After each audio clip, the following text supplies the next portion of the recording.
So everybody, my name is Kevin. This is my story.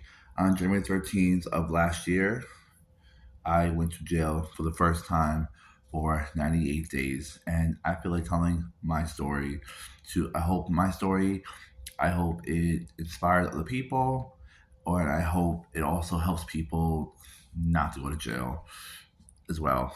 I was I went to jail. I was caught up with shoplifting. It became an addiction. A lot of people don't realize this, but shoplifting can be very addicting. Believe it or not, just like any drug, you get a high adrenaline rush, and sometimes you just want more. So it got really bad, and it finally all came crashing down on me on that day. I was handcuffed in jail just like that, and I definitely would say it changed my life for the better.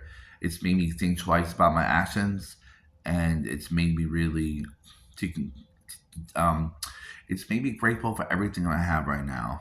Any little thing that I have, I'm grateful for because I'm not there. So I want to share my experience.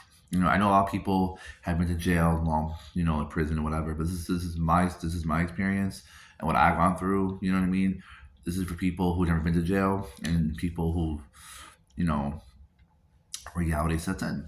So I found out 3 days after I went to court that I was not going home.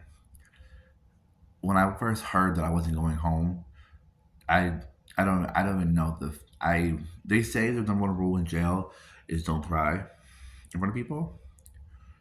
I just couldn't do that. I literally had my hands like this and I was crying my eyes out, like just crying and crying and crying because I didn't I didn't know what I didn't know what to expect. I never been in jail for a long period of time. Now don't get it twisted.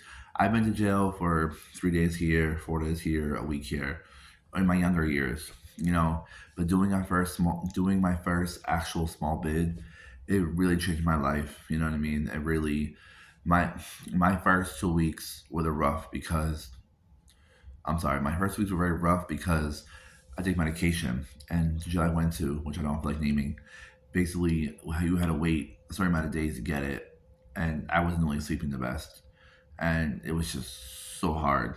I remember calling my friends, calling my family, and I remember hearing that you have 60 seconds left, and once it dropped, I remember just sitting there crying, feeling so alone because it was one of the hardest things I had to go through.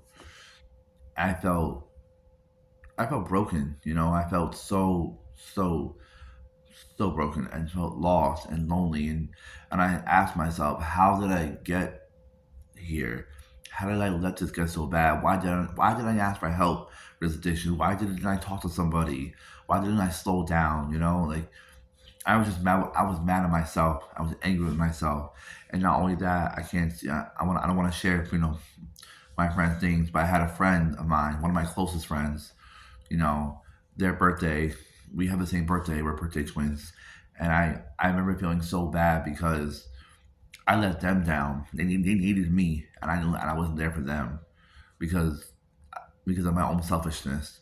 And I remember on our birthday, I called the person, and or the day before, I'm not sure, can't remember. I cried so much. I said, "Happy birthday! I'm sorry I can't be there," and just saying that it hurt me so much. And they said, "Happy birthday to you too," and it was just like it was so hard. And on my birthday, it was so hard. This is jail. They don't give a fuck. It's your birthday. Ain't nobody saying happy birthday to you. Ain't nobody giving a fuck. It's in jail. It is your birthday means nothing. It is like any other day. And over the years, I'm so used to like getting text messages and everything, and not having that. Just sitting in a jail cell by myself, looking out the window, not even having a view. I didn't have a view. My view was literally the back of the building. That was the most depressing thing I could ever feel in my life. And I realized in that moment, I don't want this. I don't want this the rest of my life. I don't want to ever do this again. And when I get out of here, I'm gonna make better choices. And I have made better choices. I'm not perfect. You know what I mean? I'm an alcoholic, and I have shoplifting addiction. You know what I mean? I'm an addict, and it is what it is. You know what I mean? Addicts come in different forms. You know, it just is what it is, and you know what I mean. I'm not a full blown alcoholic. I'm a binge drinker. You know what I mean? Which I'm not sure if anybody knows what that means. So I'll explain it. Being a binge drinker is basically you don't drink every single day, but once you drink, you don't know when to stop. And let me tell you, I definitely am a binge drinker. So I wanted to share my story with people to show you what that is like. That you know what, I am somebody who deals with mental illness, you know, addiction issues, PTSD, and I'm still here. You know, I've been through a lot of stuff in my life. You know what I mean? I've been through a lot of stuff. I'm also a warrior of physical abuse. And when I say a warrior of physical abuse because when people say we're victims of abuse, I feel like I feel like all honesty, it's like you know what I mean. The word victim is like it holds power. You know, to me personally, if I say I'm a victim, it gives my abuser the power to say that you know what, they still have something. They still got one up on me, and I refuse to let anybody think a one up on me. Hell no. So I say I'm a warrior of physical abuse because I've overcome it.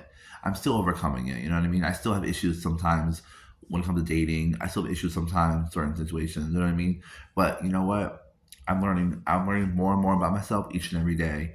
And this year, 2025, I will not go to jail.